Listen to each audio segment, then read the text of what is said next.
ሰላም ጤና ይስጥልን ውድ የአሮማ ሚዲያ ቤተሰቦቻችን፣ የሰዓቱን ዜናዎች እንደሚከተለው እናቀርባለን። አብራችሁን ቆዩ። በዚህ ዓመት ከ10 ጊዜ በላይ ለአፍሪካ ህብረት ደብዳቤ ጽፌያለሁ ሲሉ ዶክተር ደብረጽዮን ገብረሚካኤል ገለጹ። የህወሓት ሊቀመንበር የሆኑት ዶክተር ደብረጽዮን ገብረሚካኤል በሰጡት ጋዜጣዊ መግለጫ 51ኛው የፓርቲ ምስረታ አባል የህዝቡን ደህንነት በሚያረጋግጥ መልኩ መከበር እንዳለበት አሳሰቡ። የትግራይ ህዝብና የፓርቲያቸውን ጥያቄዎች ግልጽ ናቸው ያሉት ሊቀመንበሩ እነዚህም የህዝቡን ህልውና ማረጋገጥ፣ የተፈናቀሉትን መመለስና የትግራይን ሉዓላዊነት ወሰን ማረጋገጥ መሆናቸውን አስረድተዋል። ከፕሪቶሪያል ስምምነት በኋላ ችግሩን በሰላም ለመፍታት በርካታ ጥረት ማድረጋቸውን ያወሱት ዶክተር ደብረጽዮን ጨምሮም የፕሪቶሪያል ስምምነት ተግባራዊ እንዲሆን በዚህ ዓመት ለአፍሪካ ህብረት ከ10 ጊዜ በላይ ደብዳቤ ጽፈናል ብለዋል። ሲቀጥሉም የፌዴራል መንግስቱ ግን ሰላምን ከመምረጥ ይልቅ በቴክኖሎጂ የታጠቅን ነን የሚሉ ማስፈራሪያዎችን ከመስጠቱም በላይ ለወረራ እየተዘጋጀ መሆኑን አስረድተዋል። የፌዴራል መንግስቱ ለጦር እያደረገ ያለውን ዝግጅት በማቆም ለውይይት ቅድሚያ እንደሚሰጥም ጥሪ አቅርበዋል። በኢትዮጵያ የዩቲዩብ መድረክ ቀዳሚ ባለታሪክ አቤል ብርሃኑ የወይኗ ልጅ በአፍሪካ ደረጃ ከፍተኛ ተከታይ ካላቸው የጉዞና የመረጃ ቪሎገሮች መካከል 3ኛ ደረጃን በመያዝ አዲስ ታሪክ አስመዝግቧል።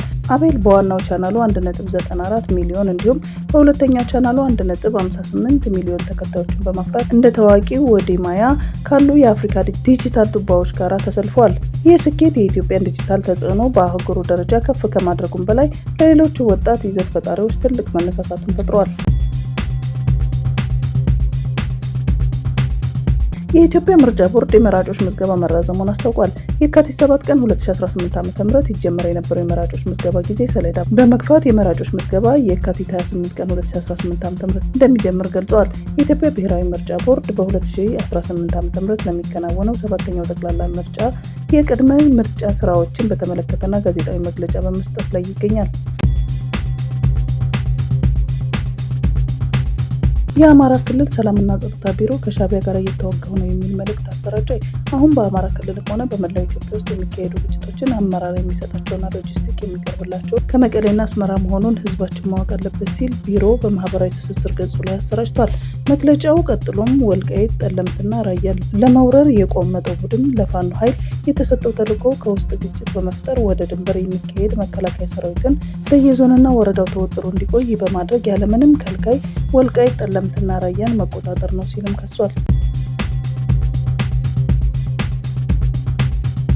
የሰብአዊ መብት ጥሰት ፈጽሟል የተባለው የፖሊስ አባል በቁጥጥር ስር ውሎ ምርመራ እየተጣራበት ይገኛል። የአዲስ አበባ ፖሊስ የሰብአዊ መብት ጥሰት ፈጽሟል ባለው አባል ላይ ምርመራ እያጣራ መሆኑን ከውስጥ ምንጮች ማረጋገጥ ተችሏል። በጉሌሌ ክፍለ ከተማ አዲሱ ገበያ ወረዳ 10 ፖሊስ ጣቢያ አካባቢ ከሚገኝ አንድ ባርና ሬስቶራንት ኳስ በሚያዩ ወጣቶች ምክንያት በተፈጠረ አለመግባባት ችግሩን ለመፍታት የደረሱት የፖሊስ አባላት በወቅቱ 4 ተጠርጣሪዎች በቁጥጥር ስር የዋሉ ሲሆን ኮንስታብል አደባባይ ዘለቀ የተባለው የፖሊስ አባል ግን አንዲትን ሴት ሲደበድብ በማህበራዊ ሚዲያ ያልተለቀቀ መሆኑ ይታወቃል። በተለቀቀው የተንቀሳቃሽ ምስል ላይ የአንድ ፖሊስ አባል ጥፋት የሁሉም የሰራዊቱ ጥፋት እንደሆነም አድርጎ ተገቢነት የሌለው ሲሆን ተመሳሳይ ድርጊቶችን በማውገዝ ለጸጥታ ስራ አጋዥ መሆን ይገባል። በለውጡም መንግስት የህግ የበላይነት የመከበር፣ የዜጎችን ሰብአዊና ዲሞክራሲያዊ መብቶች መጠበቅ የቅድሚያ የሚሰጠው ጉዳይ መሆኑን በመገንዘብ ከመሰል ከህግ ተጻራሪ በሚቆሙ ግለሰቦች ላይም ህብረተሰቡ የተለመደውን መረጃ የመስጠት ተግባሩን አጠናክሮ መቀጠል ይኖርበታል ብለዋል። በአዲስ አበባ በቁጥጥር ስር ውለው የነበሩት ታዋቂ ፖለቲከኛ አቶ የሺዋስ አሰፋ ከሰዓታት እስራት በኋላ መፈታታቸውን የቤተሰብ ምንጮች አረጋግጠዋል። አቶ የሺዋስ በቁጥጥር ስር ውለው 3ኛ ፖሊስ ጣቢያ ተብሎ በሚጠራው ማቆያ ታስረው የነበረ ቢሆንም ዛሬ መሰናበታቸው ታውቋል። እስካሁን ፖለቲከኛ በምን ምክንያት ታስረው እንደነበረና ምን ተብለው እንደተለቀቁ ከመንግስትም ወገን ሆነ ከቤተሰብ የተሰጠ ይፋዊ መግለጫ የለም። ፖለቲከኛው ሳይፈቱ በፊት የኢትዮጵያ ህዝብ አብዮታዊ ፓርቲ የካቲት 4 ቀን 2018 ዓ.ም ባወጣው መግለጫ እስሩን አጥብቆ አውግዞ ነበር። ፓርቲው እስሩን የፖለቲካ ፈና ሲል የጠራ ሲሆን መሰል ድርጊቶች በመጪው ምርጫ ሂደት ላይ ጥርጣሬ እንደሚፈጥሩም ገልጸዋል። ገዢው ፓርቲ ምርጫው ዲሞክራሲያዊ ይሆናል ቢልም የእጩ ተወዳዳሪዎች መታሰር ግን ከዚህ በተቃራኒ መሆኑን ገልጿል። አቶ የሺዋስን ጨምሮ በፖለቲካ አመለካከትና በሙያ የታሰሩ ጋዜጠኞች፣ የሰብአዊ መብት ተሟጋችና አንቂዎች በአስቸኳይ እንዲፈቱ አሳስበዋል። አቶ የሺዋስ አሰፋ መፈታታቸውን ተከትሎ ደጋፊዎቻቸውና ቤተሰቦቻቸው ደስታቸውን እየገለጹ ቢሆንም ኢህአፓ ግን አሁንም ሌሎች የፖለቲከኛ እስረኞች ያለምንም ቅድሚያ ሁኔታ እንዲፈቱ ያለውን ጽኑ አቋምም ገልጿል። የአዲስ አበባ ከተማ አስተዳደር የውበትና አረንጓዴ ልማት ቢሮ የግዢ ቡድን መሪ በሙስና ተጠርጥረው በቁጥጥር ስር ዋሉ። በ300 ሺህ ብር የሙስና ወንጀል የተጠረጠሩት የመንግስት የስራ ኃላፊ በንግድ ስራ ላይ የተሰማራን ግለሰብ በቁጥጥር ስር ውሎ ምርመራ እያጣራ መሆኑን የአዲስ አበባ ፖሊስ ጠቅላይ መምሪያ አስታውቋል።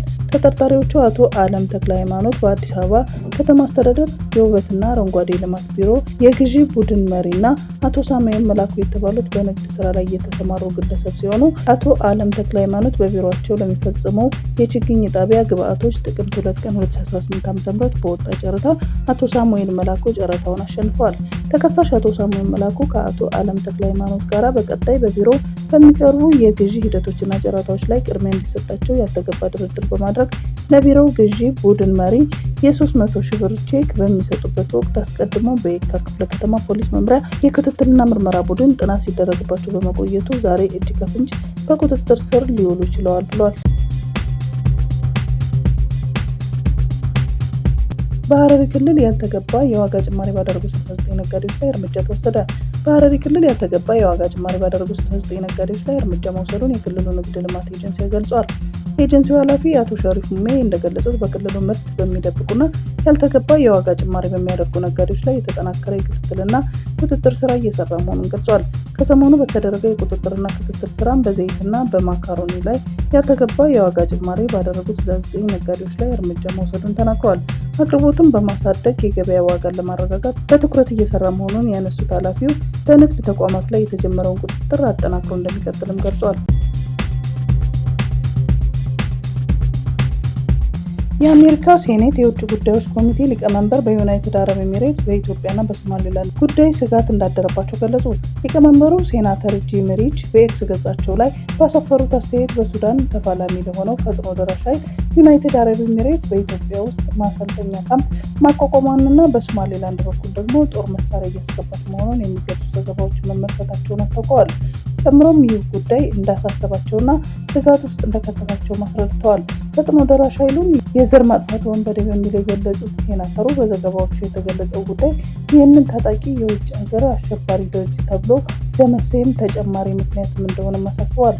ፈጥኖ ደራሽ ኃይሉ በሽብርተኝነት ከተፈረጀ ደግሞ ለዚህ ድርጅት ድጋፍ የሚያደርጉ የውጭ አካላት ላይ ሌላ መዘዝ ሊከተል እንደሚችልም አስረድተዋል።